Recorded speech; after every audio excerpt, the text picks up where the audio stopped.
tonight. The energy in the room here is right up there. So good. Tina Basich is a force to be reckoned with, on and off the slopes. From heli skiing to half pipe, she brings a style and flair rarely seen before. Her diverse, exciting styles has lit up photos, films, and competitions for decades. She's the first woman to land a backside 720 in the X Games in 1998, which left no doubt about her innovation and contribution to the progression of the sport. She moves freely from big air, slopestyle, and big mountains, riding as easily as she does to the business side of the equation with her own signature board and designed women-specific clothing and soft goods. As one of the sport's first women-sponsored athletes, this Californian found a natural fit from skateboarding to snowboarding and flourished in the heyday of the sport. Watching her ride the backcountry, outrunning sloughs, launching huge cliffs, and riding half pipes, it all just looks so natural. I think of all the things that's so impressive about Tina is her vision, her perspective, her ability to see the big picture, and her role in it, and what she could possibly do to change it, improve it, make it last, and make it better. She saw the opportunities, and she had the skill and the temperament to change the sport and give women an equal playing field in competition, prize money, and sponsorship. And she was there at the beginning and took charge of it all. And then, when tragedy struck her close friend that she lost to breast cancer, she wasted no time and instantly took action. In April of 1996, got involved with the first ever Ride for Breast Cancer Snowboarding and Music Festival, and was born and became one of the top pro riders along with Shannon Dunn as spokespeople, and made a difference. Let's learn more. Tina Basich is a Renaissance woman, one of the most influential pioneers and ambassadors in snowboarding and action sports. In a career that began at the dawn of her sport, she helped put women's snowboarding on the map. For Basich, the early days in the mid-'80s were filled with excitement as the sport was getting established.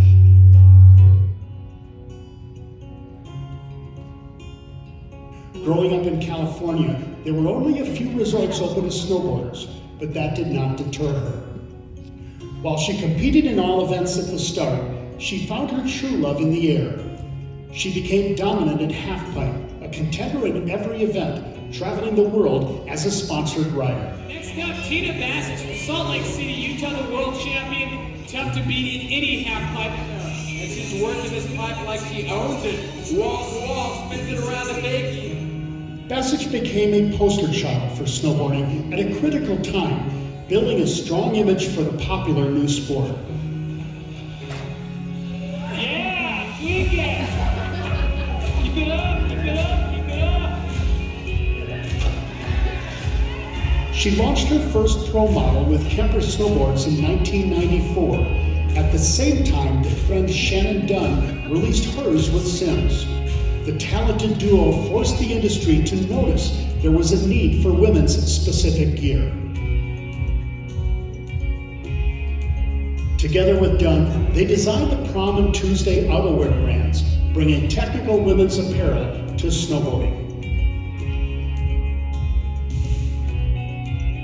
Basich was also a founding partner of Boarding for Breast Cancer, educating young women on the importance of self-testing, early awareness, and prevention.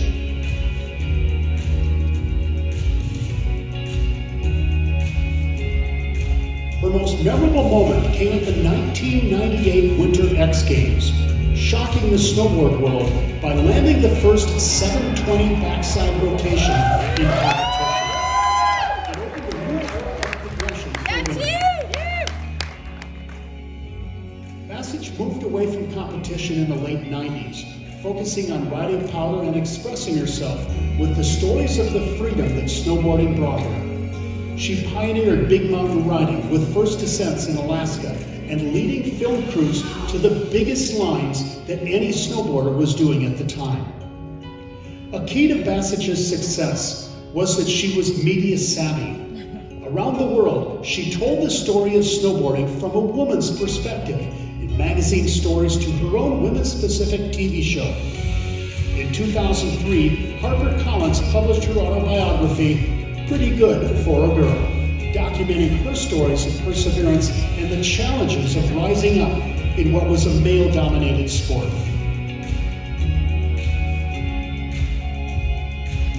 In recognition of her pioneering efforts in establishing a strong place for women in snowboarding and playing a vital role in the culture of the sport, Tina Basich is honored with induction into the U.S. Ski and Snowboard Hall of Fame.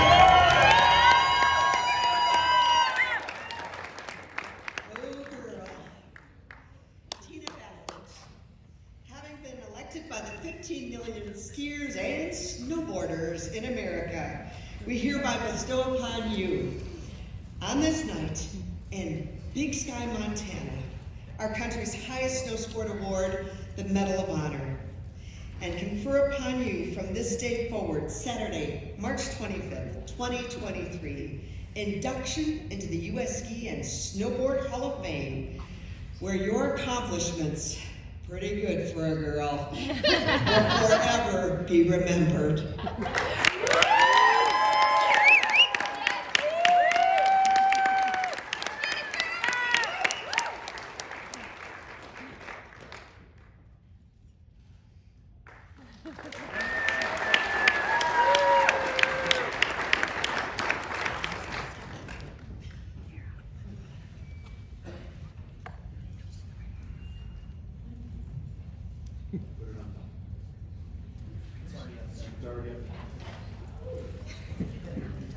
Thank you. That was a little moment, thinking my speech wasn't there. Oh, this is an incredible moment for me. Thank you so much.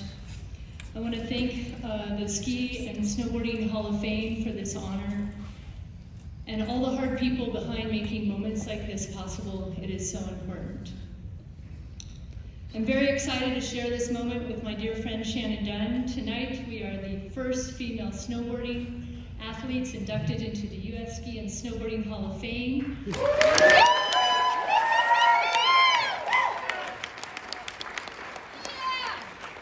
Almost 30 years ago, we launched our first pro models together, and we shook up an industry, and we sure didn't stop there. Congratulations, Shannon, and thank you for being by my side on every adventure. I wanted to congratulate the other inductees tonight, especially Terry Kidwell. You are a force behind the freestyle movement. Thank you. I'm sure I would not have survived hiking all of those mountains in ski boots. I'm going to try to describe what snowboarding has meant to me as I look back on this chapter of my life and what attracted me to snowboarding in the first place.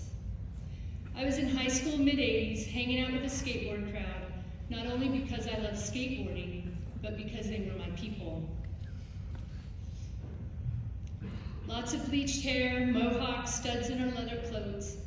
We were artists, misfits, free-spirited, and I felt comfortable being myself during a time when I was trying so hard to find out who I was and where I fit in.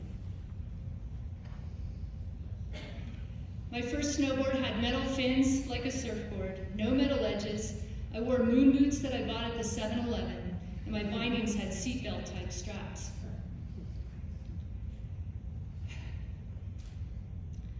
I wore my favorite peg-leg corduroy jeans, waterproofed with spray painting,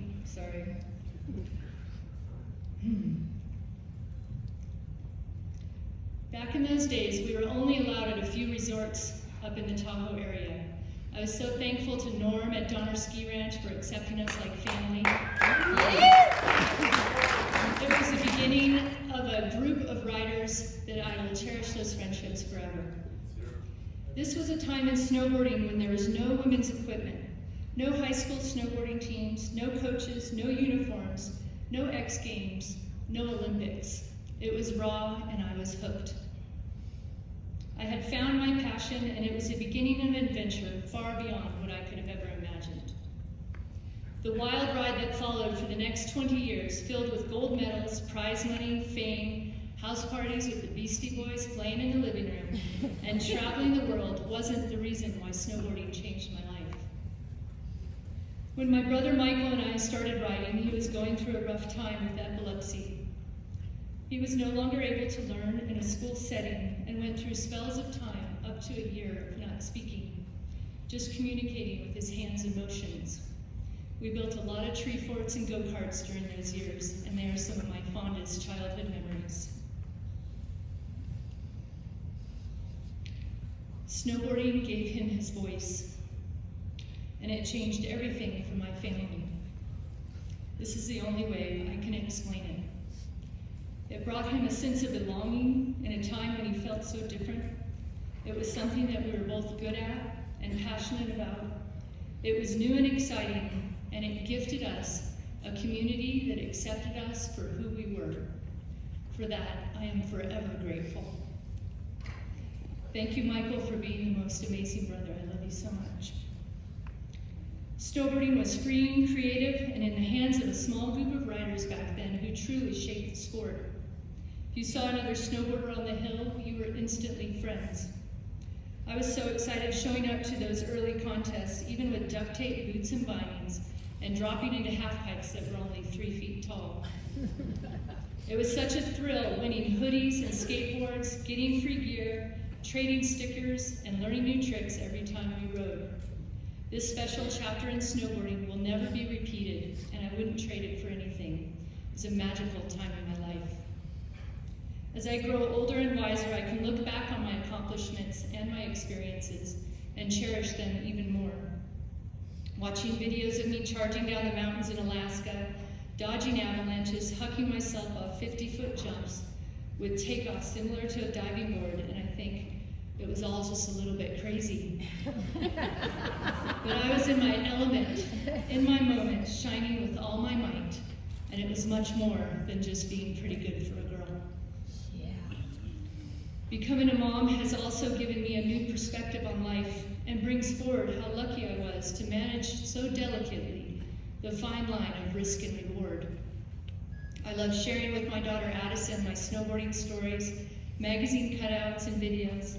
She's starting out on her own snowboarding adventure now, and it all came full circle as I watched her drop into her first giant slalom race this winter. I'm so proud of you, Addison. I love you so much. In 2001, I was included in an exhibit at the Smithsonian Institute called Game Face.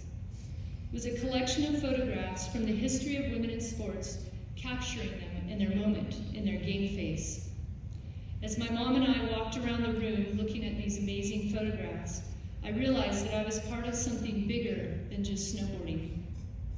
These women pushed past barriers when in some cases it was unexpected that women were even capable. There was a photo of Kathy Schweitzer running a marathon in a skirt in 1974, 2 years after she had ran in the then men-only Boston Marathon. She had to enter the race listing her name with only her first initial, K. Schweitzer. Only after the race had started, they realized that she was a woman, and the officials actually tried to physically push her off the course. When Shannon and I were at the Big Air and Style competition in Austria in the mid-90s, we were told by the officials no women allowed. We just looked at each other like, what did he just say? We didn't even hesitate. We went to the car, we got our snowboards, we put on our pink outfits, we put our hair in pigtails, and we jumped that jump anyways.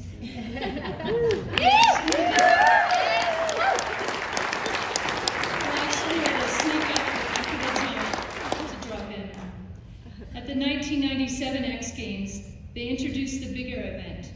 There were 20 women invited to compete, but after the inspection of the jump, only 4 of us showed up to compete the next day. The conditions were icy, the jump was off access with a narrow takeoff. I knew that if we all backed out, there would be no women's division the following year. They had actually built a smaller jump for the women, but together the 4 of us agreed to jump the big jump. I survived and won my first X Games medal with a 3rd place finish. We were collectively standing up for women present and future. It was moments like this that helped push women in snowboarding forward. The special thing about having experiences like this in my life is that I can recall the emotions that surround it. I felt brave and scared to death, all at the same time. Something that only people who push their own abilities to the limit can understand. The drive that comes from within is powerful, and if you listen, you can push forward. I feel so lucky to be surrounded by so many amazing women in my career. Not too many sports have all the girls hugging at the top of the start gate. So many high fives, smiles, and cheers for each other.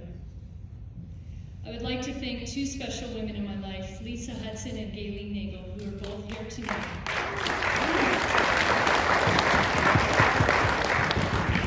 Thank you for being such strong women in the snowboard industry. They say that behind every strong woman is another strong woman, and I believe this to be true.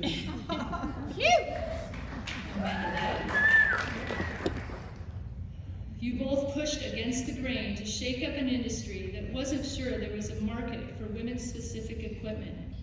Boy, did we prove them wrong. Woo! Woo! You both brought endless opportunities to Shannon and I, and we owe some of our biggest accomplishments of our career to the support you both brought us. I'm so glad that we are connected in friendship and the love for snowboarding. Through thick and thin, we continue this adventure. To my amazing family, I am thankful every day that we live our lives celebrating life to the fullest. To my husband, Zach, and my daughter, Addison, your endless love and support means everything to me. I would like to thank my friends and competitors from all over the world who pushed my riding forward in the spirit of competition. Thank you to the photographers and film crews who have helped me tell my story. We had so many amazing trips, and sometimes in the most extreme conditions. Something incredible happens when you step off the helicopter in Alaska. Standing on top of the world can make you feel small or larger than life. You realize that you are putting so much trust in your own abilities, but truly your life is very much in the hands of your crew. The bonds of friendship from these experiences run deep. I'm grateful to my sponsors from over the years who have kept my snowboarding dream alive. I have so many stories from my chapter in snowboarding, and I hope we will all continue to share the history and all the stories so that future generations will know where snowboarding came from and how we loved it so. And lastly, I would like to dedicate this award to my parents, who 36 years ago, as I was choosing my path as a young adult, recognized the importance of supporting my passions and told me without hesitation to follow my heart. And I have been doing it ever since. What a gift. Thank you.